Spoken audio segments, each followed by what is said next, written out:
Всем привет, достар, бүгін слайм жасаймыз. Не үшін бұны видео сала бересің десең, білмеймін. Өзім күнде ішім пысқан соң осындай видеолар саламын. Білмеймін не үшін екенін. Короче, бізге ол үшін андай воздушный пластилин керек. Воздушный пластилинсіз де істей аламыз, бірақ мен воздушный пластилинсіз істей алмаймын. Қараңыздар үшін андай оқыған. Вот. И бұны любой жерге қоясыздар.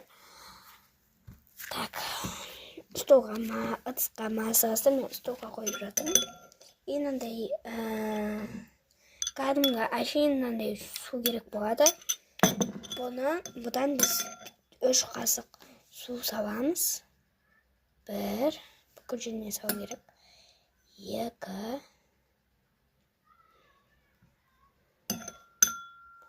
3. Енді бүкіл жеріне салынды.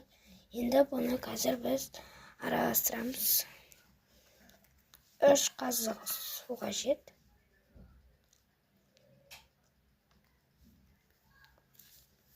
Сол үшін енді біз қазір осыны араластырамыз. Қай араластырамыз десеңдер, қасықпен бе, любой нәрсемен араластыра бересіңдер. Қазір күтіңдер. Негізі қолмен араластырсаңдар ыңғайлы, күшті болады. Сол үшін айтып жатқаным.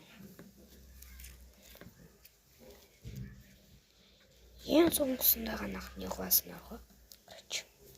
Ең соңғысында ғана қасықпен араластырасын.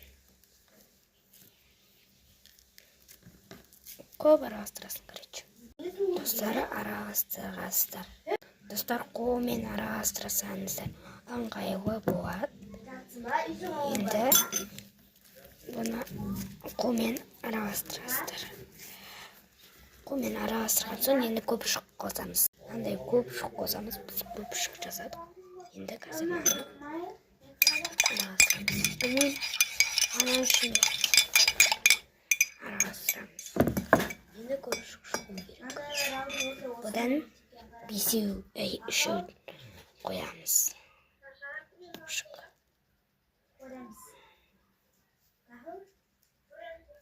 Бір кәсімен сабай. Достар, бізде осындай болып қалған. Слайм қажет. Воздушный пластилин. Енді мына өстіп көпіршік қосамыз. Ішінде су болар үшін, это кәдімгі су. И мынандай көпіршік бар. Үстіне еріп атып, қазір мына қоспалай. Уже достар, менде уақыт бітіп отыр. Мыналар тұра берсін, пока мен келесі видеода істеймін. Всем пока!